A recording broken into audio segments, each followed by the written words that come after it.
খালি এদের পড়ালেখার কথাই কইতাম, ঘরে আইলো কইতাম মা তোমরা সুন্দর করে পড়ো। এরম করতে করতে আমি কিস্তিতে টাকা উড়াইয়া দেই ফুদে মানুষে বিক্রি করে, কাপড় চোপড় অনেক বেচা কিনা হয়।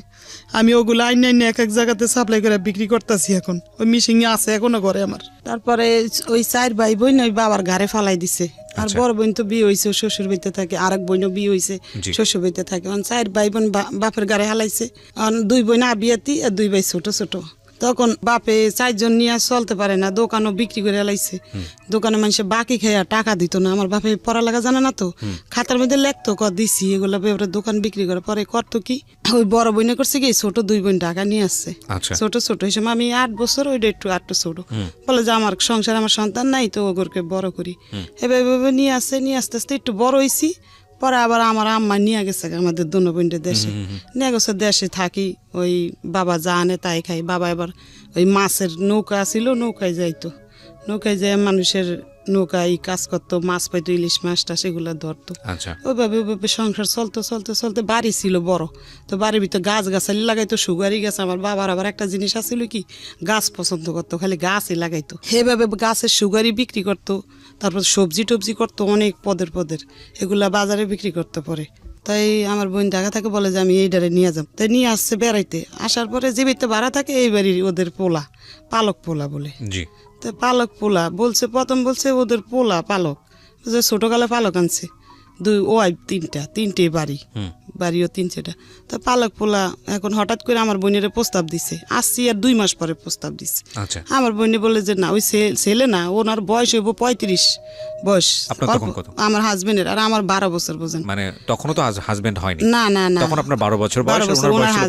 ওনারও আগে বলে বিবাহ করছিল। ওই হিরোন খাইছে, পরে ওই ওয়াইফ চলে গেছে 2 সন্তান নিয়ে।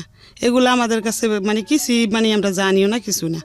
তখন ওই এক সন্তান মারা গেছে, এক সন্তান বলে ওর মার কাছে আছে। ও আবার ঢাকায় মেয়ে ছিল, ওর স্বামী বাগ থাকতো ওই মেয়েটা। এখন আমার বোনে ভয়তে ঘর ছেড়া দিছে যে আমরা চলে যাবো অন্য জায়গা, তাহলে আর নিতে পারবো না। রুম ছাড়ার কথা শুনে ওনারা চাল খাটাইছে যে এখন তো চলে যাবো এখান থেকে, মেয়ে তো আমরা পাবো না, আমাদের সার্থকের লাগে মেয়ের বিয়া করান লাগবই।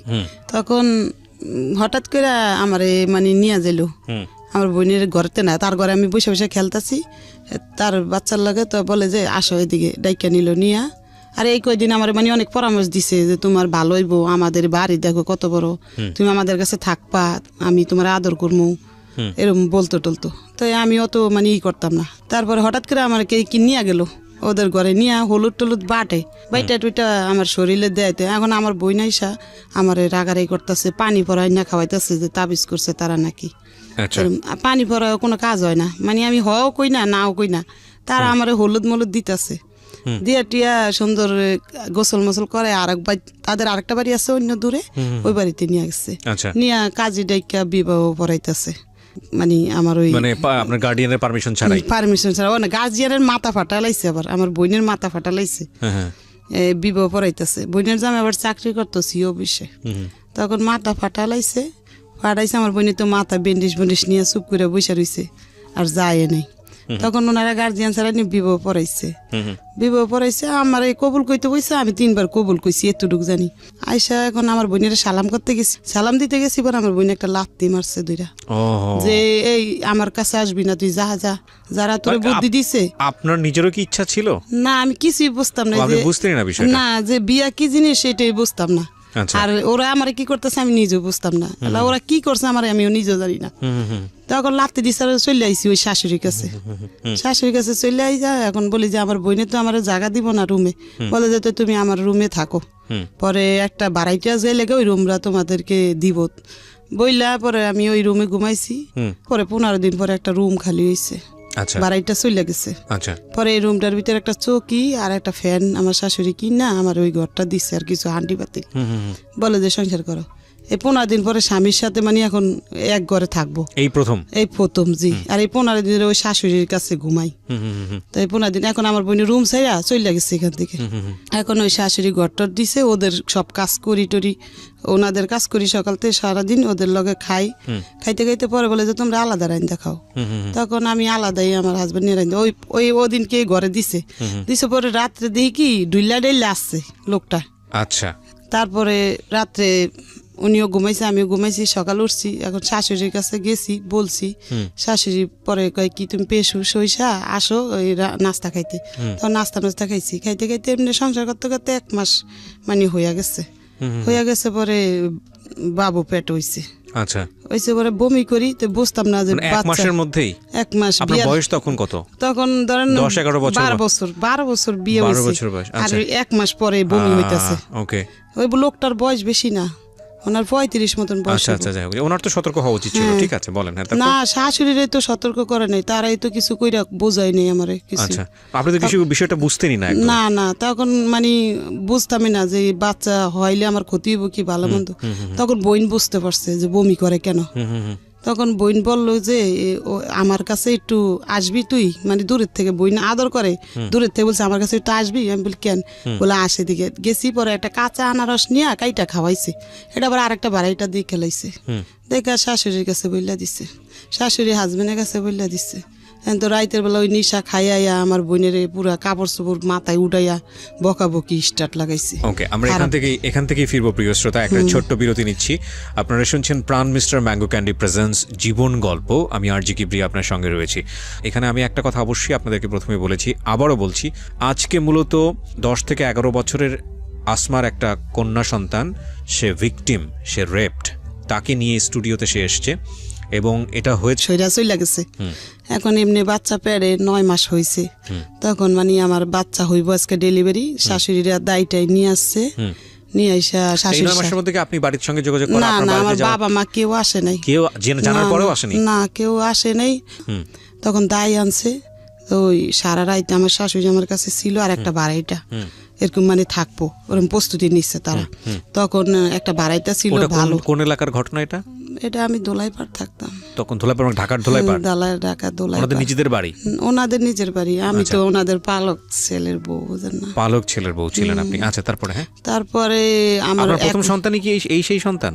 ওই হচ্ছে সে, মানে বড় মেয়েটা? আরেক ছেলে আছে। ও, আরেক ছেলে আছে আপনার? তাকে নিয়ে আসেননি এখানে? ওর বয়স কত? ও এখন বড় হইছে, বিবাহ করছে, 21 বছর হইছে ও, ছেলের। ওই 21 বছরের ছেলের গল্প বলছেন আপনি? সম্পর্ক নাই। আচ্ছা, ঠিক আছে, সে গল্প হয়তো ধারাবাহিকভাবে আসবে।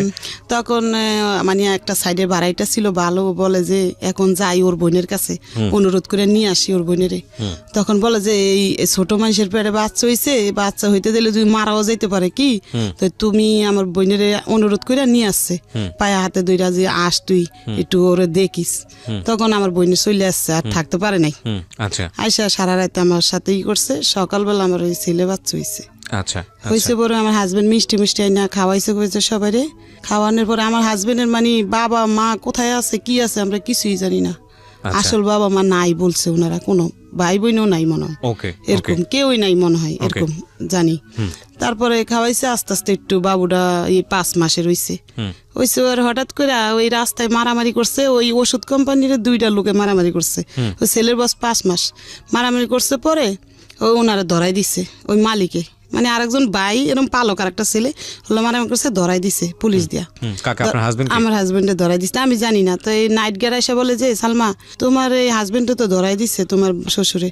পরে আমি কি করবো আর জানি না, সকালবেলা হইছে।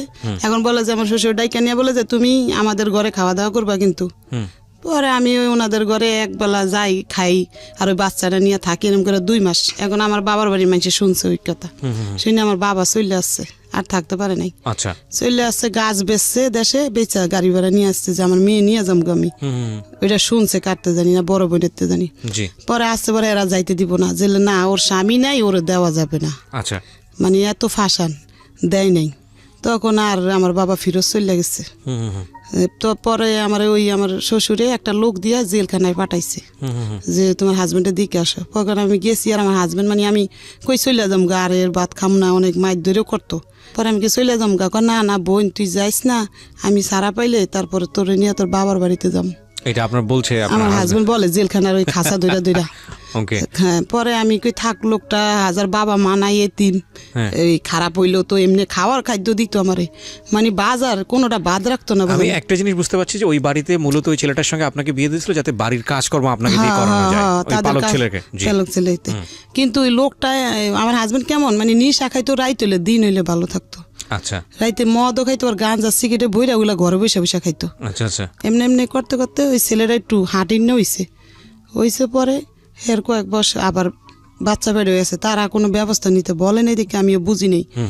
আর আমার বাবা আমার ফ্যামিলিও ব্যবস্থা নিতে বলে নাই। আবার বাচ্চা পেট হয়ে গেছে, ওই এই যে মেয়েটা পেট হইছে। আচ্ছা এই মেয়েটা, হ্যাঁ বড় মেয়েটা মেয়েটা। পেট হইছে রে। প্রতিদিন পর্যন্ত রাত্রে হইলে নিশা খাইয়া না অনেক অত্যাচার করতো। পরে করতাম কি জানেন, মানুষের ঘরে যাই আর রাত্রে পলাই থাকতাম। মানুষের ঘরে পলাইতাম, চুপ করে বসে থাকতাম, ওই হামতাম কইরা টইরা শুয়া পড়তো যেসব, তখন আসতো। তখন ঘরে যাই চুপ করে শুয়ে থাকতাম। পরে এতই খারাপ ছিল, রাত্রে হইলে কি করতো, পেশাব করে দিত বিছনার ভিতরে। প্রতিদিন দিত, ও জানে, ও দেখছে বড় হইয়া, প্রতিদিন পেশাব করে এটা কি দিত। ইচ্ছা করে করতো? জানি না, ওই মদ খাইতো, প্রচুর খাওয়া খাইতো, ও, একবার আচ্ছা, মানে কাপড় কোনো মাথা balance তুলাইতো, থাকতো না, হ্যাঁ। রাস্তা দিয়ে মানুষের বকতে বকতে আসতো, কিন্তু কোনো মহল্লার মানুষে ওরে কিছু কইতো না, কইতো পাগল থাক কিছু। কোনো বাড়িওয়ালা দেখলো কইতো সালামান কি দিত লোকটারে, মানে ওরে সালাম দিত হেরা উল্টা, মানে একটু পাগল টাগল ছিল টাইপের বসে। ছিল। হ্যাঁ আচ্ছা, আচ্ছা, আচ্ছা। ওরকম করতো। রাত্রে আমি- ভয় পাইতাম, ভয় পা ঠেলা আমি খাটের নিচে ঢুকা চুপ করে বসে থাকতাম। তখন তাদাম বাড়ি বিশ্রে বুসরে আসতো, পাইতো না, তখন চুপ করে শুয়ে থাকতো। শুয়ে থেকে ওই পেশাব করতো, সকাল হইলে জানেন ওই পেশাব গুলা ধোয়া লাগতো আমার, খাতা করতো, শাশুড়ি কইতাম। আবার দেন সকালে রাইতে জ্বালানি খায়, তারপর সকালে তাও কাজ করা লাগতো, সংসারের কাজ করে আবার আমারটা করতাম। এমনি এমনি ওই বাচ্চারা ফেট হয়েছে, তো ওই বাচ্চারা ফেট হয়েছে, ওই মার খাইতে খাইতে ফেট হয়েছে। ওর 7 মাসের সময় বাবার বাড়িতে চলে গেছি। আচ্ছা যে এখন আমার বাচ্চা হইব, যদি মইরা যায় বাচ্চারা, তখন বাবার বাড়িতে গেছে, বাবা মা যত্ন করে ওই মেয়ে ওই অনেক কষ্টতে 1 মাস পরে। এখানে আরেকবার একটু বলে রাখি প্রিয় শ্রোতা, উনি 3 সন্তান নিয়ে এখানে এসেছেন। যে বড় সন্তানের গল্প বলছিলেন, ওই বড় সন্তানের বয়স এখন 21 বছর এবং ওনার সঙ্গে ওনার ব্যক্তিগত আর কোনো সম্পর্ক নাই।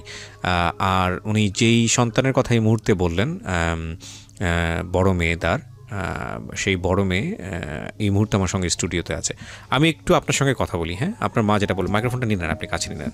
হ্যাঁ, আপনার মা যেটা বললো সেটা কি ঠিক? মানে বাবা সম্পর্কে যেটা বললো সেটা কি জি ঠিক? জি জি, আপনি নিজে দেখেছেন এরকম? এমনকি আমি নিজেও দেখেছি। জি এরকম মাতলামো করতো রাতের বেলা এরকম জি খেটে জি, এসে?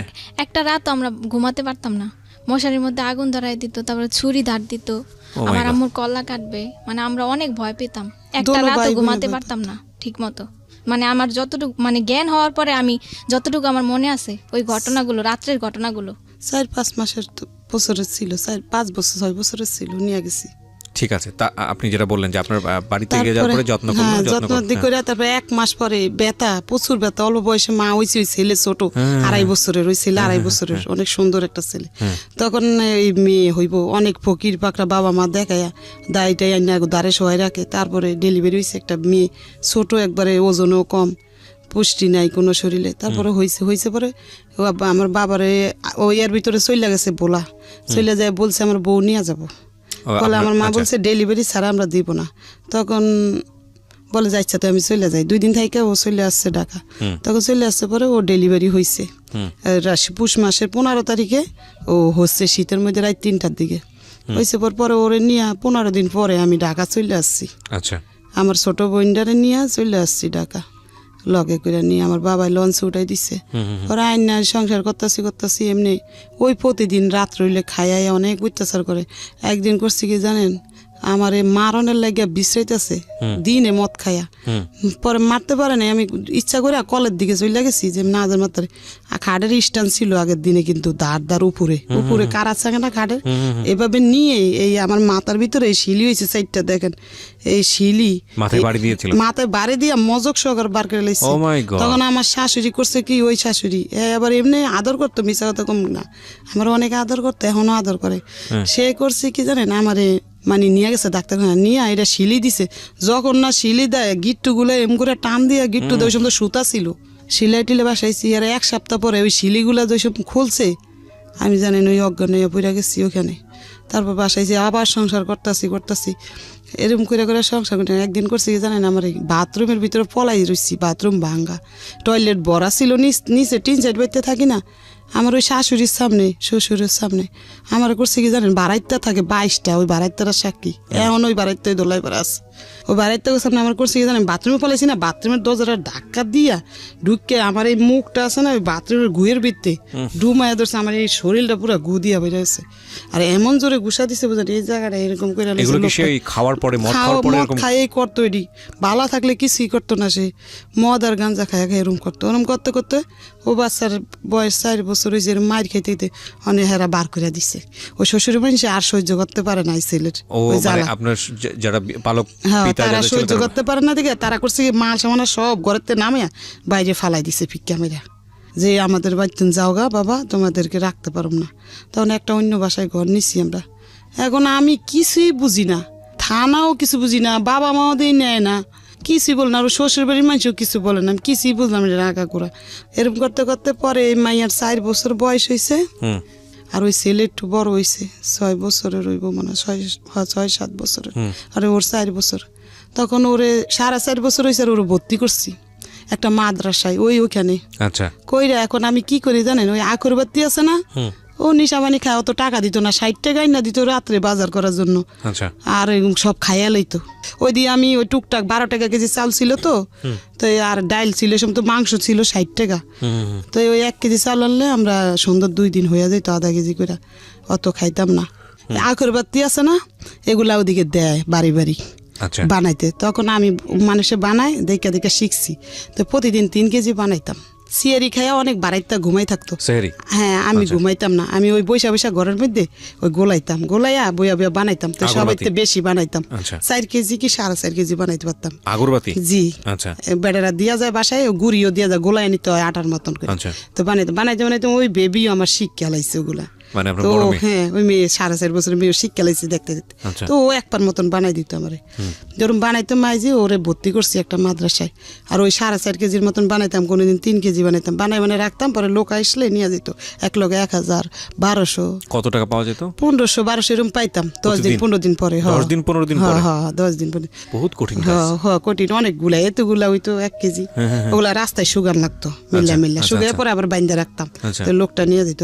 তো এই 10 দিন 12 দিন পরে 1500-1200 টাকার মতন আইতো। আচ্ছা আইলে আমার কাপড় চোপড় আমি নিতাম নিজেরটা, ও বাচ্চারে কিছু দিতাম, দিয়ে বাচ্চা মাদ্রাসায় ভর্তি করছি।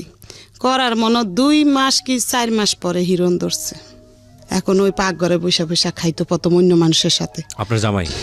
তখন হিরণ ধরছে। পরে এখন আমি বুঝি না যে ও কি খায়, এটা খাইয়াটে ঘরে যাই চুপ করে দমন ধরে শুয়ে থাকতো। এখন আর আমার সাথে ওই মারামারিটা কম করতো, ওইটা খাওয়ার পরে মারামারিটা কম করতো, কিন্তু টাকা চাইতো আমার কাছে, খালি টাকা না দিলে মারতো। এই যে দেখেন এই কেন্নার ভিতরে, এই যে এই কেন্নার ভিতরে রড দিয়া বাড়ি দিয়া এগুলা এমনও কালো হয়ে রয়েছে, এই যে দেখেন কেন্নার ভিতরে দোনো হাতে আছে, ওর পায়েও আছে, বাড়ি দিত এইভাবে, বাইরে দিতেও। আর কাপড় চোপড় নিত, থালা বাটি নিয়ে যেত।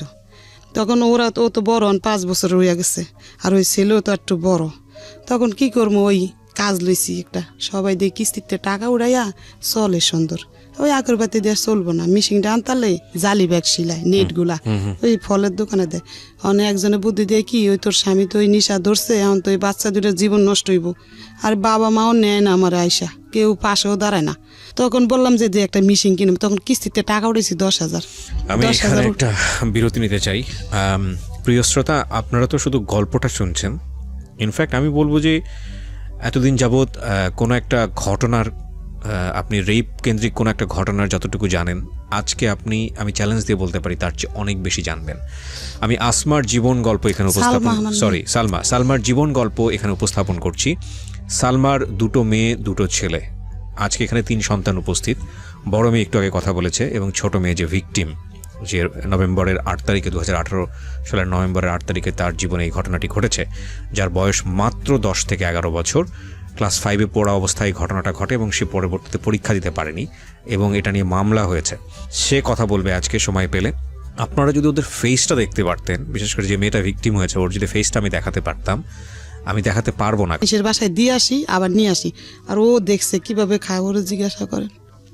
দেখছেন? তুমি কি দেখেছো তোমার বাবা তোমার সামনে নেশা করতো? হ্যাঁ। কি করতো বলো তো একটু। মানে উনি কি বেঁচে আছেন? আপনার বেঁচে না, আছেন? না এখন নাই। মারা গেছেন? বলো। আল্লাহ তাকে ক্ষমা করুক। আমি মৃত ব্যক্তি সম্পর্কে কখনোই এরকম কিছু বলাটা প্রয়োজন না এবং উচিত না। আমি তবুও বলি, একটা মানুষ যে কর্মটা রেখে যায় দুনিয়াতে সেটাই মনে করে। তবে আমি তার জন্য দোয়া করি অন্তর থেকে যে আপনাকে আল্লাহ নিশ্চয়ই ক্ষমা করুক, আমি এটুকু বলতে চাই। তবে তারপরে- আজকে আমি গল্পের প্রেক্ষাপটে আমি ঘটনাগুলো তুলে নিয়ে আসছি, ওনাকে আমি অ্যাকিউজ করছি না। কারণ আমি বিশ্বাস করি, মনে প্রাণে বিশ্বাস করি যে ওই মানুষটাকে যদি আজকে আমি আমার এই অনুষ্ঠানে আনতে পারতাম, তিনি তার সমস্ত খারাপ কাজের পেছনে হয়তো কোনো যুক্তি দাঁড় করাতেন। তো সেটা তো সম্ভব নয়, কিন্তু যে কোনো কাজই আমরা করি না কোনো, পরিবারের সদস্যদের উপর সেটার একটা ভয়াবহ ইম্প্যাক্ট পড়ে, যেটা পড়েছে এবং যে কারণেই কিন্তু আজকে ওরা স্টুডিওতে। হ্যাঁ, কি হতো একটু একটু একটু বলো তো। মানে ঘরের মধ্যে মোম জ্বালাতো, হ্যাঁ, মোম জ্বালিয়ে পয়সা দিয়ে মানে মুখ দিয়ে কি যেন একটা আচ্ছা, তো তুমি খেত। তোমার বাবাকে বলতে না যে বাবা এটা করো না? আমি আমার বাবাকে অনেক ভয় পেতাম, কারণ ছোট আমার ছোট- বাবা সব সময় আমি দেখেছি যে আমার বাবা শুধু মানে মারামারি করে, আমার আম্মুর উপর অনেক অত্যাচার করে। আচ্ছা, এই যে আমি আমার আম্মুকে মারলে আমি আমার বাবার পা ধরতাম যে মেরো না আমার মাকে মেরো না। মানে উনি ছুরি দাঁড় দিত ঘরের মধ্যে, তারপরে মশারির মধ্যে ম্যাসের মানে আগুন মানে ধরিয়ে দিবে এই পর্যায়ে, মানে বাড়াইতে ডাইকে আনতাম, বাড়াইতে পরে থামাইতো, ছুরি ধার দিত, অনেক বড় বড় ছুরি ধার দিত উনি। খুদ নিত, জবা করবো রাত বেলা মানুষের ঘরে যা তোমার গায়ে হাত তুলতো? না আমার গায়ে হাত তুলতো, শুধু আমার মার গায়ে হাত তুলতো। তো তোমার সাথে কেমন ব্যবহার করতো বাবা হিসেবে? দিনের বেলা ভালো থাকতো, কিন্তু রাত্রে তো উনি বইতে তো এক কোনায় থাকতো, দুই বাচ্চা মশারির কোনায় বসে থাকতো দুজনে। মানে ওর বড় ভাই আরো? আচ্ছা, okay, তখন তো এই যে আপনার মেয়েটা না, হয়নি। এই সংসার তো আমার অনেক পরে আচ্ছা, হয়েছে। ঠিক আছে, তো বলেন তারপর। তখন এই এরম করতে করতে পরে হঠাৎ করে এখন মিশিংটা আছে, ওই লোকটার বললাম, তখন ওই লোকটার বাড়ি লিরে বলছে যে ওর হাজবেন্ডের এখান থেকে বার করে দিতেছি, আর এখানে আসবো না, জায়গা দেব না। তখন আমি, ও গেছে কাজে, আমি চুপে বাড়ির সাথে শেয়ার করে রুমটা ছাইড়া দিছি, দিয়ে আমার দুই বাচ্চা নিয়ে একটু দূরে চলে গেছি আমি, যাই ওখানে বাসা নিছি, নিয়ে ওখানে থাকি। ও কিভাবে জানি গেরান পাইছে, ওখানে চলে গেছে। যায় আমি দরজা খুলি নেই, জালনা দিয়ে বলে যে আমার প্লেট দে, আমার বালিশ দে। তখন আমি জালনা দিয়ে প্লেট দিছি, বালিশ দিয়ে দিছি। আমার হাত ধরে এইভাবে মোচড় দিছে, হওয়ার মতন না, মানে জালনা দিয়ে পারে না, আমার মারবো এখন আইসি কে ওর সঙ্গে। আচ্ছা আচ্ছা আচ্ছা, তখন আমি দিয়ে দিছি, সে মোরা বড় মাদ্রাসায় যায় আসে, এখন ওরে কোথায় রাখবো আমি, এখন কই যাব না যাব। ওরা খি দেয় জানেন, বাড়িওয়ালার ভাড়া দিতে পারি না, দেখে মিশিংটা বিক্রি করে লাইছি। এখন দিয়ে মিশিংটা দিয়ে কাজ করে খাইতাম। গেছিলাম মোহাম্মদপুর, বড় ভাই থাকে, বড় ভাইয়ের কাছে গেছি টাকার লাগিয়া। বড় ভাই বলে যে তুই আর কয়দিন পরে আইলে আমি কিছু দিতাম, তো তোর বাবির লেগে দেশে টাকা পাঠাই দিছি, এখন তো আমি দিতে পারম না বোন। তো চলে আইছি। মেজো বোনে এই সময় একটা ব্যাংকে চাকরি করতো, মেজো বোনের কাছে কইলাম, ও কয় কি আমার ব্যাংকে টাকা থইছি, উঠান যাব না, মানে দিব না। আর ওই বড় বোন ওই থাকে হইলো শ্বশুর বাড়িতে বরিশাল, এখন আর ঢাকা থাকে না, যে ওর কাছে যায় চামু কিছু। তারপর ও হঠাৎ করে ঢাকা আসছে, আসছে পর ও বলে যে আমাদের বাসায় এসে খাইস। তো কয়দিন খাম, ওদের বাসা দুইটা বাচ্চা লেবো, যেন ওরা তো বাচ্চা কাচ্চা আছে, স্বামী আছে, ওরও 3-4টা বাচ্চা হয়ে গেছে। তখন এই মেয়েরে বললাম কি তুই ওই তোর দাদিকে বাড়তে একটু থাক, আমি দেখি আমার বোন ছোট বোনের লগে যাই থাকা, কাজ কাম কিছু করতে পারিনি, কইয়া মিশিংটা বিক্রি করে বাড়িওয়ালার ভাড়া দিয়ে দিছি। আচ্ছা, দিয়া এখন 4 দিন ধরে আমাদের ঘরে একটা টাকাও নাই, আমি কিছু করতেও পারতেছি না। কাজের লেগে যাত্রা বাড়ি যাই যায় ঘুরি, গার্মিসে কিন্তু নিতে চাই। আমার এমন করতে করতে বুঝেন একটা স্যান্ডেলও নাই আমার পায়ে, এই খালি পায়ে যাত্রা বাড়ি গেছি, আবার আইসি। শুনেন, আইসা 3টা বাড়াইতার কাছে বলছি, বাড়াইতারা অনেক বড় লোক, আর একটা কেমন ওই যে শ্বশুরের মাইয়া, এরও বড় লোক বুঝুন বাড়িওয়ালা। কইছি কি আমার একটা জুতা থাকলে দেও, আমি খালি পায়ে হাঁটতেই না, ঠোসকা করে আছে পায়ের মধ্যে, হাঁটতে হাঁটতে গার্মিসে টোকাই কাজ। তো বাচ্চা দুটা রেখা, তখন ওনারা জুতা দেয়নি। তখন আইসা ওই যে শাশুড়ি বিয়া করছে তার কাছে চাইছি, তার আবার কষ্ট বুঝেন, তার স্বামীও তার খরচ পাতি দেয় না, সে একটা বাড়িতে ভাড়া থাকে, তার বাড়িঘর ভাঙ্গা, 3-4 বাড়ি ভাঙ্গা লাগছে। তখন সে কি করবো, তার মেয়ে কলেজে পড়ে, তার মেয়ের একটা পুরান জুতা কয় এটা নিয়ে সিলাই লগা। তখন ওই জুতাটা নিয়ে একটু মুছি দিয়ে সিলাই, ওটা পিন্দা যাত্রা বাড়ি একটা মিক্সি সিলানের ওই জায়গায় কাজ নিছি। ও টাকা দিব মাস শেষ হইলে, ডেলির টাকা দিব না। আচ্ছা, 4 দিন ধরে ও বাচ্চা দুইটা না খাইয়া জানেন কান্না করতেছে, ওরা নাকে একটা চুঙ্গি ছিল, ওইটা এক জুতা বিক্রি করে। ওনার আবার আমার আবিয়াতে কালেতে চিনে, ওই এলাকায় থাকে। তারপর বিয়ার আগে তো এগো করে যাইতাম আমরা খেলতে খুলতে, হের ছেলের লাগে তো হেরা চিনে। আমি কই কি নিজামের আম্মু আমার নাকের চুঙ্গিটা রাইকে আমার কটা টাকা দাও, কয় কি কে, আমি কি ওই 2 বাচ্চা না খায়া মরতাছে, ও তো জানে ও মুখের বউ আমি সব চিনি আমার হাজবেন্ডের টাজবেন্ড সবাই বলে তারা পানি বাঁচছিল ওইটা দিয়েছে 2 বাচ্চারে খাওয়াইছি আমার বলে তুই খা আমি না আবার আমার পেটে বাদ যায় না আমি খাম না আর ও তো ওই হিরোন খাইয়া খাই রাস্তা রাস্তা ঘুরতেছে পরে করছি কি নাকের চুঙ্গিটা তাদের কাছে বেচছি 200 টাকা বেচছে ওই চাউল পাত বাজার ভাত আইনা কয়দিন খাইছি খাইয়া এখন ওই যে আগে তো উঠে না কাপড় টাপড় ছিল আমার ঘরে কাপড় পরতাম তো এই 3-4টা কাপড় ছিল আর একটা রেডিও ছিল ঘরে ওটা আর দেয়নি ওই হিরোন ছিঁড়ে আমি ওই রেডিওটা বিক্রি করছি একজনের ধরে বেচছে আবার কয়দিন চলছি আচ্ছা এরকম কত কত মাসটার বেতন পাবো মানে এই মাসটা এমনি চলতেছি আর আবার 4টা কাপড় ছিল কাপড় 4টাও বেচছি বেচে এমনি এমনি করছি কইটা দিয়ে কি বেতন পাবো মাস শেষ কি এমনি চলুম চলতে ঘরের জিনিসপত্র সব ওই বাড়িওয়ালারে দিয়ে দিছি যেমন আমি ঘর ভাড়া বাজাইলে তো আমি দিতে পারবো না দিয়ে আমার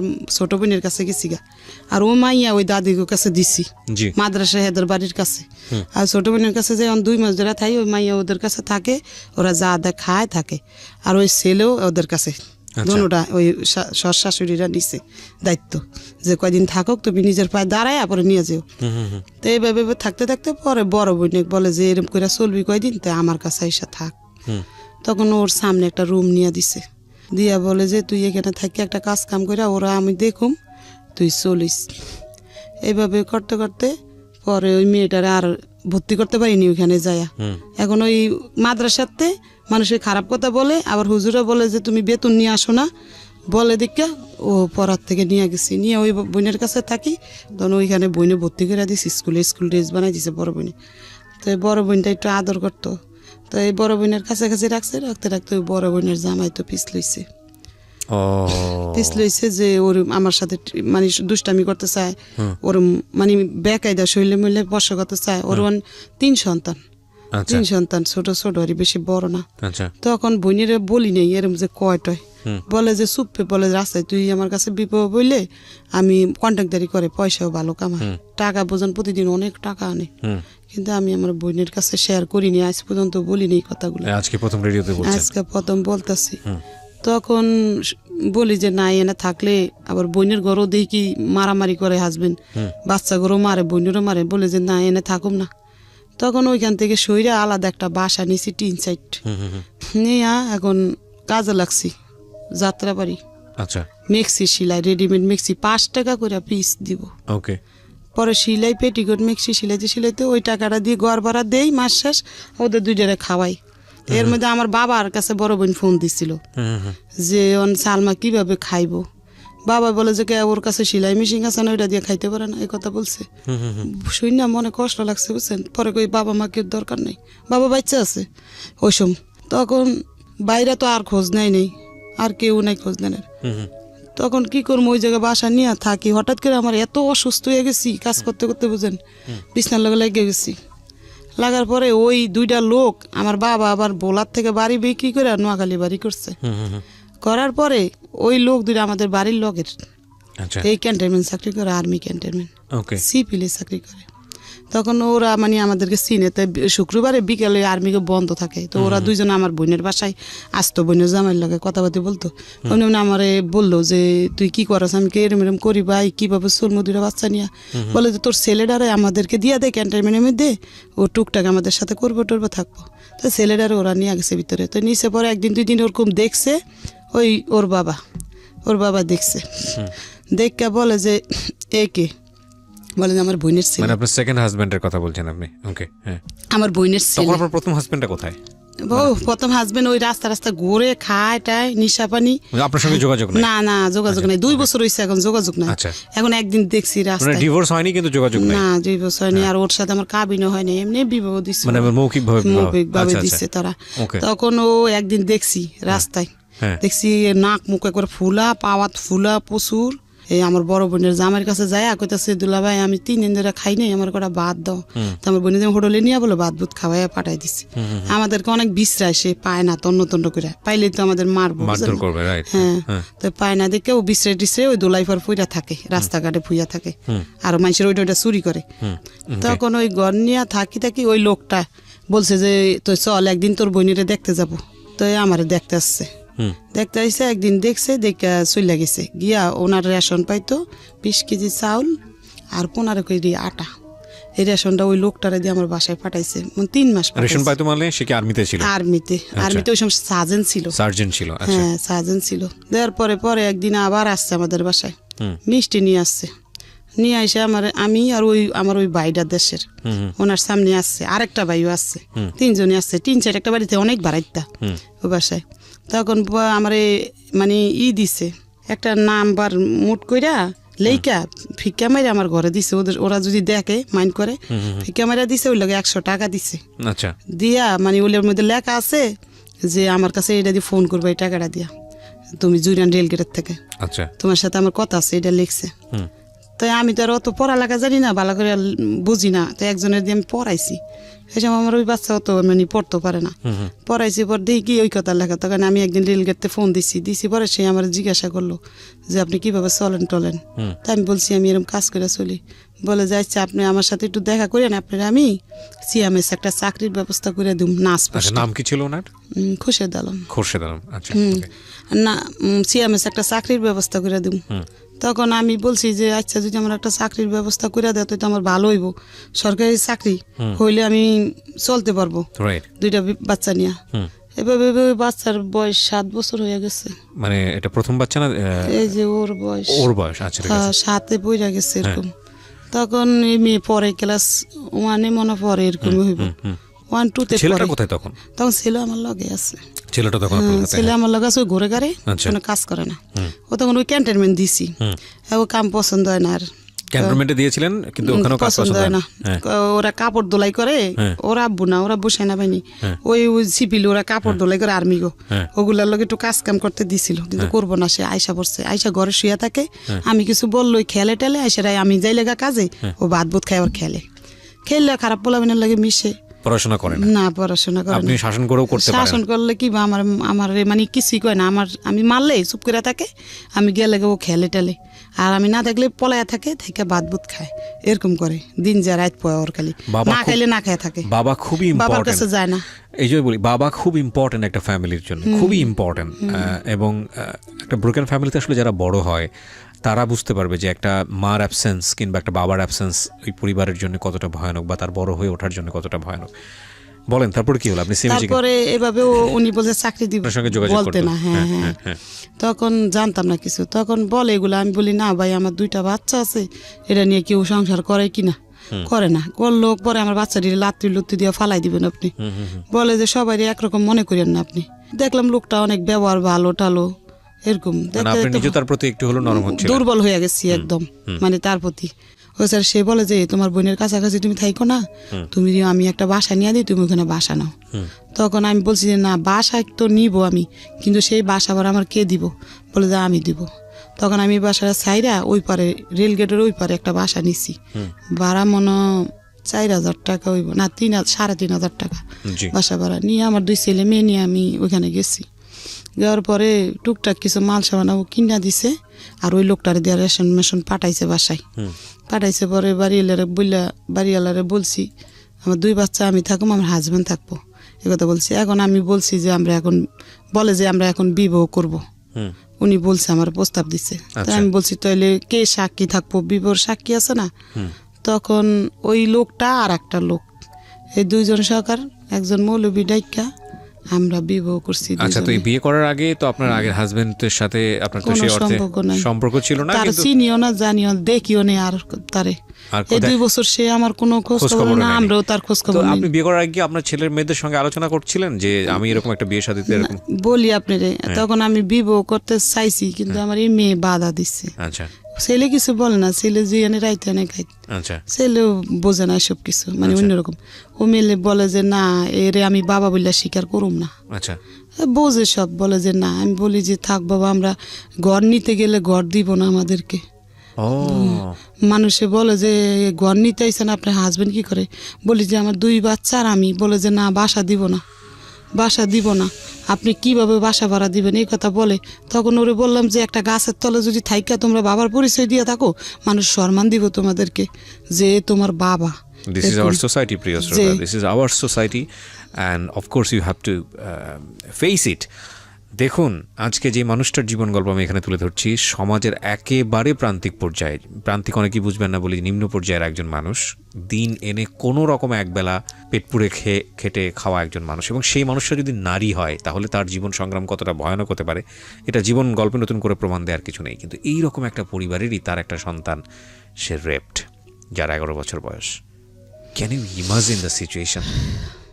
ওকে, আমরা সামনের দিকে আগাই। হ্যাঁ, বলেন। তারপরে বিবাহ করার পরে উনি সেদিন আমাদের বাসায় ছিল, কিন্তু আমার ছেলে ছিল না, ছেলে পরে ক্যান্টনমেন্টের ভিতরে ওদের সাথে থাকে।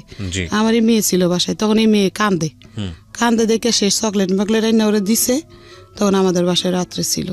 থাকার পরে সকালে সে অফিসে গেছে গা, অফিসে যে অফিস করে আমার কাছে মানে প্রতিদিন থাকে না, ইউনিটে থাকে। কিলে হঠাৎ করে থাকে, ইউনিটের কেউ জানলে এনাছে মাইন্ড করতে পারে, এর লাগে ইউনিটে ঘুমায়, মাঝে মাঝে এসে আমার কাছে থাকে এরকম করে 2-3 মাস হয়ে গেছে। তখনও জানেন না আপনি যে ওনার আগের একটা বিয়ে আছে?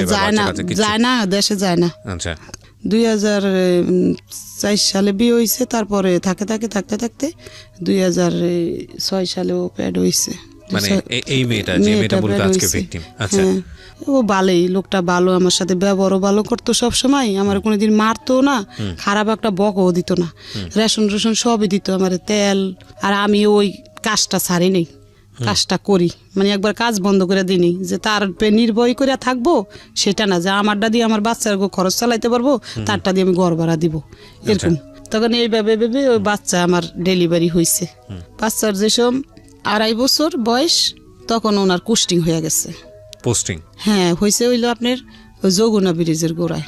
ওকে। তখন উনি যমুনার গোড়ায় চলে গেছে, আমাদেরকে ওইখানে রাইকা। আচ্ছা। চলে যাওয়ার পরে ওইখান থেকে আসে, প্রতি বৃহস্পতিবারে নাইট পাস নেয়, বৃহস্পতিবার রাত্রে আসে, শুক্রবারে সারাদিন থেকে, শনিবারে সারাদিন থেকে বিকালে চলে যায়। ওকে। এভাবে সংসার করতে করতে ওই মেয়ের 2.5 বছর হয়ে গেছে। এই মেয়েটার 2.5 বছর বয়স হয়েছে। এখন কাজ ছাইরা দিছি, আমার হাজবেন্ড মানে সন্দেহ করে যে কাজ করতে যাইতে পারবা না, মানে সারাদিনে ফোন আসি ওই যমুনার গোড়ার থেকে, আবার ওদের সাথে কথা বলতে চাইতো। আমি যদি বাজারে যেতাম তারপর 10 বার ফোন দিয়ে লাইতো। এরপরে আমি কাজটা ছাইরা দিছি, যে আমরা সন্দেহ করবো আমার এই সংসার ডোবাঙ্গিয়া দিব গা। কাজ ছাইরা দিয়ে বাচ্চার 2.5 বছর বয়স। হঠাৎ করে একদিন আমার মেজে বোনটা আসছে, এর মধ্যে আমার বড় বোনও জেনে গেছে, ছোট বোনও জেনে গেছে, আমি বিবাহ বসছি, ফ্যামিলির সবাই জানছে, আমার বাবাও জানছে। তো এখন উনি একদিন আমাদের বাসায় আসছে পর আমার বোনের ছেলে আবার স্টুডিয়াম চাকরি করে, ছবি বানায়, ক্যামেরা নিয়ে আসছিল আমাদের বাসায়, দেশে যাইব ওর মার সাথে। তো হঠাৎ করে আমার এই মেয়ে ওর বাবার কোলে ছবি তুলে নিছে। আমার হাজবেন্ড কখনো আমার লোক ছবি টবি তুলতো না, তো ওদিন গিয়ে প্রথম বাবার সাথে কোলে 2.5-3 বছরের ছবি তুলে নিচ্ছে, 2.5 বছরের 3 বছরের ছবি তুলে নিছে ছবিগুলো রাখছে। হঠাৎ করে 2009 সালে আমার সাথে উনি আর যোগাযোগ রাখে নাই, ওই যমুনার গোড়ার থেকে। আচ্ছা। আর খোঁজ খবর নাই ওনার। এখন 2 বছর হয়েছে, ওনারে আমি বিশ্রে আর পাই না। হ্যাঁ, ওনার দেশের বাড়ির ঠিকানা কইছে, কিন্তু আমি বিশ্রে মানে পাইতাছি না, ওনার যাইনি। আপনাকে যে বিয়ে করেছিল সেখানে কি কোনো কাবিন হয় নাই? কাবিন হয় না, গতি ক্যান্টনমেন্ট গেছি খোঁজ নিতে বললাম। আর ওই নুরুরে বলছি, ও বলে যে কুস্টিং হয়েছে ওই জায়গায়, আমার সাথে যোগাযোগ নাই, এই কথা ওই লোকটা বলে। আর গেটে জিজ্ঞাসা করছি যে কেন বিশ্রাম, আমার হাজবেন্ড আবার আমার না করছিল, যে কেউর কাছে বললো না আমি তোমার বিয়ে করছিলাম, আমার চাকরি চলে যাবো, কিন্তু আমি বুঝতাম না কেন চাকরি দেবো। ওই যে ওর বউ আছে, আবার দ্বিতীয় বিয়ে করলে চাকরি দেবো, এটা আমার বোঝাইতে চাইছে, কিন্তু আমি বুঝতে পারি নাই। এখন 2 বছর ধরে আর কোনো খোঁজ নাই। এখন কি করবো, আবার বাধ্য হইয়া কাজে লাগছি ওই যাত্রাবাড়ি, ওই মিক্সির কারখানায় কাজ করি। এখন 2 মেয়ে হয়ে গেছে, মানে এই মেয়ের লাগে মেয়ে ওরে রাখা লাগে, কি করবো, রাখতে হয় বাধ্যতা। রেখে কাজ করি করে কোনো মতো চলি 2 বছর ডেইলি ফোন দিতাম 4-5 বার, প্রত্যেকটা সিম বন্ধ করে লাইছে। একটা লোক দিয়ে ফোন দিছে এখন আমারে, ওর একটা ফ্রেন্ড দিয়া বলে যে ও আপনার হাজবেন্ড অসুস্থ, মাদ্রাস নিয়ে গেছে, অ্যাক্সিডেন্ট হয়েছে, আপনি অপেক্ষা করেন, ও মাদ্রাসতে আসলে আপনার কাছে ফিরে যাব।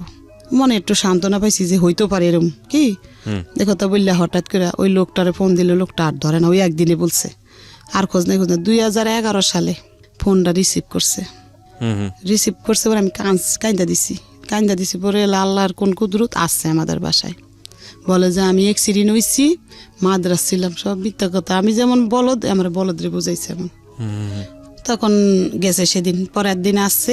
এখন আমি বলছি দেখেন ভাই, আপনি আমার নিয়ে যদি সংসার করতে চান তাহলে আমার সাথে কাবিন করতে হবে। তাহলে আমি আপনার সাথে সংসার করবো, নাহলে করবো না, নাহলে আপনি গেছেন গা আমার মতন আমি 2 মেয়ে খাওয়াইতে পারবো, সমস্যা নেই। পরে বলে যে করবো, আমি কাবিন করবো। তখন উনি আর আমি শনিয়াকরা গেছি, তখন আমি আর উনি গেছি, গিয়া আমরা ওইখানে রেজিস্ট্রি কাবিন করছি, আবার এমনি কাবিনও করছি, দুইটাই করছি।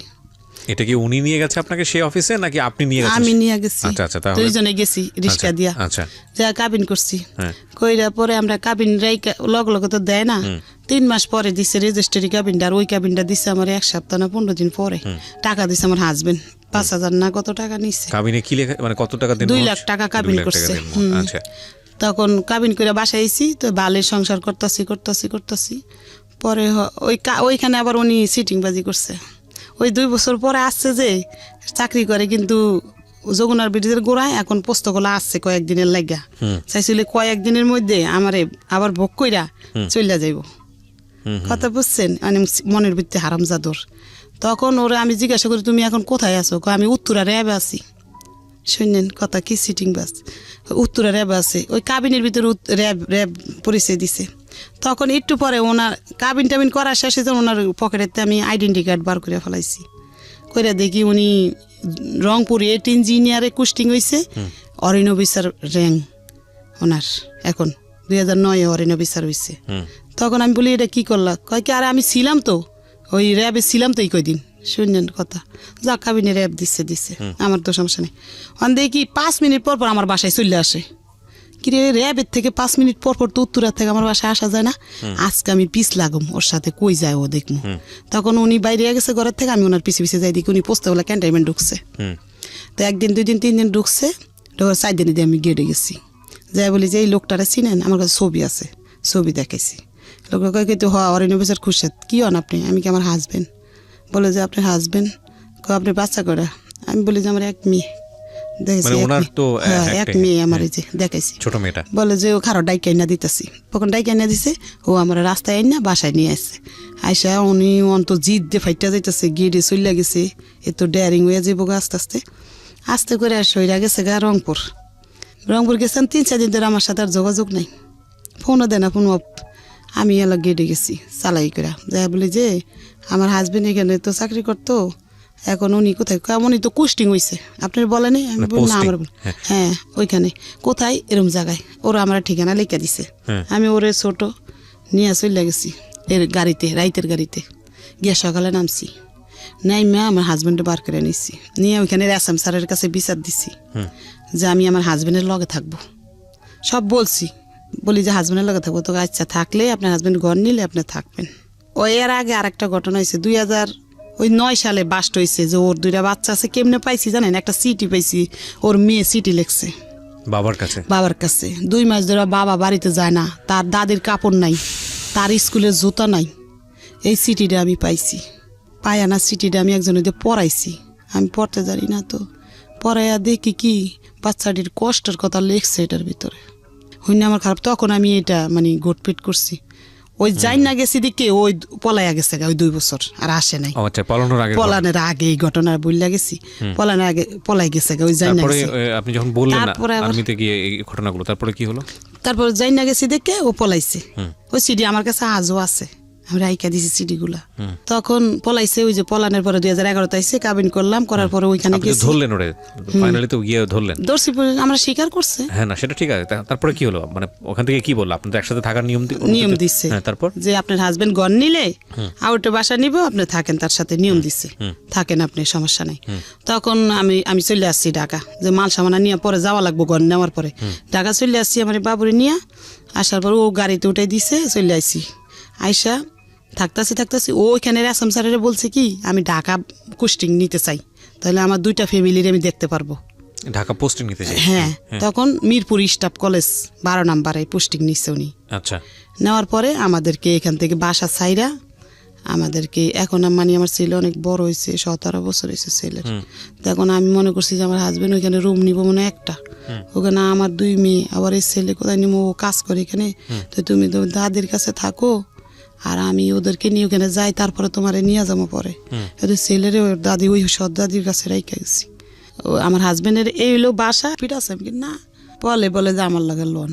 তখন আমি ঢুকছি ডাক্তার দেখাইতে, ঢোকার পরে এখন বলে যে বই করা ছাড়া তো ডাক্তার দেখাইতে দিব না। হুম। তখন আমার হাজব্যান্ড আমি ফোন দিছি যে আমি ডাক্তার দেখাইতে আইছি, বলে যে ভালো করছেন ডাক্তার, ও ও ইউনিটের ভিতরে মানে অফিসের ভিতরে। তখন উনি একটা সৈনিক জসিম নাম ওরে পাঠাইছে যে তোমার ভাবি আসছে, যাও একটা বই কইরা দাও গা। তখন যায় মানে বই করা লাগে, একটা বই কিন না, ওটার মধ্যে মানে স্যারেরা সিল মারবো, তারপর ডাক্তার দেখানোর নিয়ম। তখন আমি ডাক্তার দেখায় বাসাইছি, রাত্রে জিজ্ঞাসা করছি আমি কি আপনি বললেন না আপনার অফিস অনেক দূরে, বললে যে আসে আর বলে যে চিন্না লাইছেন তো চিনছেন, ভালো করছেন। পরে এরকম করে সংসার করতেছি বালি হঠাৎ কইরা উনি না একটা মেয়ে ওনারে ফোন দেয়, না ধরার গতিকে আমি শূন্য ফেলাইছি, মেয়েটা ওনারে বলতেছে দাদু আপনি ফোন ধরেন না কি লেগা। উনি করছে কি কাইটা দিচ্ছে, আমি শুনছি দেখা আমার উঠছে জিদ উঠছে, ওনার মোবাইল কাইটা নিছি, নিয়ে ওনার নাম্বার টিপা বার করছি, ওনার ওয়াইফের নাম আসমা। বার করে আমি ওই নাম্বারে ফোন দিছি, আমি জানি ওর বোন নাম কি সব জানি না গেছি। ফোন দিয়া বলি যে এরকম এরকম আপনার হাজবেন্ড ঢাকা একটা বিয়ে করছে আপনি জানেন, বলে যে না তো। তখন তো দেশে শূন্য লাইছে সবাই, শোনার পরে ওই বউ মানে দেশে কান্দাগাড়ি করতেছে, ঢাকা আইব। তখন ওই বউ ঢাকা আইছে, আইসা বাসা নিতে চাইছে 12 নাম্বার, আমার হাজবেন্ড বাসা নিয়ে দেয়নি, বলছে যে তুই যদি এখন এখানে বাসা নেস তাহলে আমার চাকরিটা চলে যাবো গা। এ কথা বললে ওই বউ আসছে ঢাকা, আইসা ওরা তেলমুল মাইকা দেশে পাঠাই দিছে। 3 মাস পরে আমার বাবু পেটাইছে। তখন বলে যে বাচ্চা নিছোস হ্যান ত্যান মানে এরকম নিব না বাচ্চা। তখন ও প্যাড হইছে, তখন আমি প্যাড হইতে 12 নাম্বার তখন আমার বাসা চিজ করে ফালাইবো, মানে এখান থেকে চিজ করে অনেক দূরে ফাটাইবো। তো দূরে ফাটাইছে মানে ও 12 নাম্বার দিকে পাঠাই দিছে। ওইখানে আবার এই বাচ্চা ভর্তি হয়েছে, তো ওদের লাগে দাঁড়ায়। এখন ও করে কি ইউনিটে ঘুমাই থাকে, আমাদের ওইখানে যায় না, ওই বাসার কলেজের ভিতরে ঘুমাই থাকে, যায় না। জানা দিকে দিতে আমার ওই ছেলে ফোন দিছে, একটা মেয়ে বিয়া করছে, একটা মেয়েরে ফোন দিছে আর আমার হাজবেন্ড বলছে আসো আমি নিয়ে আসি তোমাদের। আইনা করছে কি আমার বাসায় বউ সহকার দিয়া ও নিয়ে আর আমার বাসায়ও জানা, আমাদের খোঁজ খবর লয় না। এই দেন সামনাসামনি থাকে, আপনি টাকা পয়সা দেয় মাস শেষ, আর এমনি রাত্রে আসেও না বাসায় কিছু না। তখন আমি ওই ছেলে বউরে এখন নিব না, আমি ওদেরকে আনবো কেন, ওরা আইসা মারামারি করে দুইজনে ঘরের ভিতরে। ছোট ছোট মানুষ তো বিয়া করছে 17 বছরে, বুঝেন না, মারামারি করে বউর সাথে। কোথার মেয়ে, কুমিল্লার মেয়ে, কুমিল্লা ক্যান্টনমেন্টের দরের। মারামারি করে দেখে আমি একটা ঘরে ড্রেসিং টেবিল ছিল আমার আগের, ওটা বিক্রি করে ওদেরকে 2000 টাকা দিয়া কইছি তোমরা যাও গা শ্বশুর বাড়িতে থাকো আন তুমি, পরে আমি ঢাকা যাই কি করি তোমার একটা লাইন করে আমি দিতে পারছি। তখন উনি ওই আমার ওই ছেলে ধরেন হয়েছে সিয়ামেসে, হওয়ার আগে 3 দিন আগে ও চলে গেছে পোস্টিংয়ে। আমার হাজবেন্ড আর আসে নেই। 3 দিন পরে আমার হাজবেন্ড আসছে, এর মধ্যে আমার বোন আসছে, মেজে বোন বাইর বউ আসছে দেশের থেকে, ওরা আমার যত্ন করতেছে। দেশে বলছি দেখা উনি জিদ্দের ঠেলা, আগে তো ভালো বাজার করছে, দেশে বলছি বলে জিদ্দের ঠেলা উনি আমার ঘরে কোনো বাজার করে না। এখন ওনার কুষ্টিম শেষে উনি যশোর চলে গেছে, যাওয়ার পরে আমাদের কোনো টাকা পয়সা দেন, আমাদের ওইখানে ফালাইয়া রেখে গেছে। এখন কি করবো, গেছি যশোর, যাই ওইখানে ইউনিটে টলছি পরে আমার টাকা দিছে, এদিন 10,000 দিছে, পরে আমি আবার চলে আসছি। আই ওইটা দিয়ে বাড়িওয়ালারা দিছি কয় টাকা জানি, ঘর ভাড়া 4-5 হাজার টাকা, আড্ডা দিয়া চলতেছি। কোনো মধ্যে চলতে 2 মাস টাকা পাঠাইছে বিকাশে, পাঠানোর পরে না আবার 2 মাস টাকা পাঠায় না, 2 মাসের ভাড়া বাইজা গেছে। তারপর আবার ওই বাবুরি নিয়ে 22 মাসের এখন গাড়ি তুলছি, গিয়ে গেটে গেছি। পরে ওই লোকজনে আমার হাজব্যান্ডটাই কিনে দিয়েছে, তো হাজব্যান্ডে নিয়ে গেছে, নিয়ে এক সৈনিকের বাসায় উঠাইছে, ওই সৈনিকের কইছে খাওয়া দাওয়া দিতে দিয়া 2 দিন ধরে আমি ওই সৈনিকের বাসায়, আমার হাজব্যান্ড আমার খোঁজ খবরও নেয় যায়ও নেই আমার কাছে। তখন আমি নিচে নামিয়া গেছি ওরে কোলে নিয়ে, নামিয়া আমি ইউনিটের ভিতরে ঢুকছি, ঢুকা কমান্ডাররা মনে মিটিং করতেছে, তাই আমার ডাকছে যে কে, কইছে অনুকের ও ভাই। তা আমার যাই জিজ্ঞাসা করতেছে লেফটেন্যান্ট কর্নেল উনি আমার জিজ্ঞাসা করে, গেছি পরে জিজ্ঞাসা করবো কেন আসছেন কি বালা মন্দ, তা জিজ্ঞাসা না করে আমার হাজব্যান্ড দাঁড়ায় রয়েছে, ও বানাইয়া কইছে ওর বিয়ে হয়েছে আগে। তো আমার তো বিয়ে হয়েছে জানি আমি, সে বিয়ে করছে, বলে যে আপনার কয়টা বিয়ে হয়েছে, আমি কি স্যার আমার আগে বিয়ে হয়েছে, একটা বাচ্চা আছে, মেয়ে বাচ্চা আমার, আমি এটা বলছি। তখন এই কথা বলছে পরে আমি কি স্যার শোনেন আপনি সুস্থ বিচার করেন, যদি সুস্থ বিচার না করেন আল্লাহর কাছে ঠেকা থাকবেন, এটা বলছি। পরে আমার হাজব্যান্ডটা উনি গালাগালি করছে, থাপ্পড় দিয়ে তোর কানাউটি ফাটালামু, বেদব কোথায় গা তুই বিবাহ করছো খাওয়ান করছো না, বলছে। পরে আমি চলে আসছি, চলে আইসা আমারে মানে আমার হাজব্যান্ড গালাগালি করছে বিশ্রীভাবে, বাইরে নামিয়া গালাগালি করছে। আমি ওই বাবুরা 22 মাসের কোলে মাথা ঠিক ছিল না, ওই ক্যান্টনমেন্টের গেটের সামনে আসছিল ট্রেনের রাস্তা, একবার গেটের সামনে। আমি যে সময় ট্রেনের তলে যাই, ওনারা আমার টানাটানি করছে আর্মির লোকেরা যে ভাবি এই কাজটা করেন না, আপনি ভালো না। এই ভদ্রমহিলার জীবনের গল্প আসলে সারা রাত শুনলেও শেষ হবে না। কিছু কিছু জায়গায় আমাদের স্কুইজ করতে হচ্ছে, কারণ আমাদের গল্পের যে মূল জায়গাটা সেটা হচ্ছে ওনার সন্তান রেপড হওয়া। আমি বারবার মাপ চেয়ে নিচ্ছি আপনাদের কাছ থেকে, কারণ এরকম ওয়ার্ড আমি আসলে ইউজ করতে বাধ্য হচ্ছি এদেরকে সামনে রেখে। আপনারা চলে আসতে পারেন আমাদের ফেসবুক পেজে, আমরা স্টুডিওতে কীভাবে আছি এটা দেখার জন্য। আমাদের ফেসবুকের ঠিকানা www.facebook.com/kibriya.rj, পেজটি আছে RJ কিবরিয়া নামে। এবং এই অনুষ্ঠানটি একযোগে আপনারা শুনতে পাচ্ছেন ঢাকা FM এর ইউটিউব চ্যানেলে। ঢাকা FM নামে সার্চ করলেই হবে ইউটিউব চ্যানেল, অটোমেটিক্যালি আপনারা ওখানে পেয়ে যাবেন আমাদের ইউটিউবে। আমি জানি যে আপনার শেষ পর্যন্ত এই সংসারটাও টিকেনি, গোলেমালে এটাও শেষ হয়ে যায়। আমি বরং ছোট্ট একটা বিরতি নেই, বিরতির পর ফিরে এসে আপনার ওখান থেকেই শুনবো। কিন্তু আমরা মূল যে জায়গাটায় যেতে চাই সেটা হচ্ছে আপনার এই ছোট মেয়ের ঘটনাটা, যেটা খালি এদের পড়ালেখার কথাই কইতাম, ঘরে আইলো কইতাম মা তোমরা সুন্দর করে পড়ো। এরম করতে করতে আমি কিস্তিতে টাকা উড়াইয়া দেই ফুদে মানুষে বিক্রি করে, কাপড় চোপড় অনেক বেচা কিনা হয়। আমি ওগুলো আইন এক এক জায়গাতে সাপ্লাই করে বিক্রি করতেছি এখন। ওই মিশিংয়ে আছে এখনো ঘরে আমার। এই ঘটনাটা ওর বড় বোন বলতে চাচ্ছে। প্রিয় শ্রোতা, আমরা মাকে এতক্ষণ পর্যন্ত ফ্লোর দিয়ে রেখেছিলাম এবং আপনাদের সদয় অবগতির জন্য জানাচ্ছি একটা, হ্যাঁ নিশ্চয়ই আপনাকে দিব ফ্লোর। একটা মার জন্য কতটা ভয়ানক হতে পারে এই সন্তানদের ঘটনা বর্ণনা করা। আল্লাহ মাফ করুক, আমি আর কিছু বলতে চাচ্ছি না, আমি স্পিচলেস টোটালি। আচ্ছা ঠিক আছে, বড় বোনকে হ্যাঁ বলেন। তারপরে দেখেন বড় মেয়ে ক্লাস এসএসসি পরীক্ষা দিল, দিয়া এই গ্রেডের উপরে উঠাইছে। ও সরকারি কলেজে চান্স পাইছে, সরকারি কলেজে পড়ালেখা করে। ওর খরচ আমার লাগে না অত বেশি, অল্প অল্প। ও টিউশনই করে, মানুষের বাসায় দিই নি টিউশনই করতে। যে মানুষ যদি আমার মেয়ের দিকে খারাপ নজরে তাকায়, লেকের বাসায় টিউশনই করতে দেয় না। ও ঘরে যা পড়ায় তা দিয়ে চলে। আর আমি কাপড় বেশি জানেন, বিকালবেলা জুরিয়ান রেল গেট যে কাপড় বেশি, হাজার হাজার মানুষের দেখছে এই বোরকার মুখ ডাইকে আসে, সারাদিন কাপড় বেশি আমি। কেউ যেন দেখলে কইতে পারেন আমার বাচ্চারা কাপড় আলির মাইয়া খোটা না জান দেয় লেগে, জানেন আমি এরকম করে করে চলি। আর আজকে আমি সাজানো সংসার আমার ধ্বংস। আমি আসতেছি প্রিয় শ্রোতা, আমি এখানেই আপনাদেরকে নোট করতে চাই যে এই হচ্ছে আমাদের আসল জায়গাতে আসা। এতক্ষণ আসার জন্য আমি এতক্ষণ আপনাদেরকে একটা বর্ণনার মধ্যে রেখেছি। এই কথাটা এই কারণেই বলছি, পত্রপত্রিকায়, টেলিভিশনে বা অন্য কোথাও গণমাধ্যমে যে এই রেপের ঘটনাটা আসে, এটা শুধু আপনি রেপটাই জানেন, কিন্তু রেপ হলে একটা ফ্যামিলির কি হয়, যাকে রেপ করা হচ্ছে সেই সন্তানটি কত কষ্ট করে বড় হয়,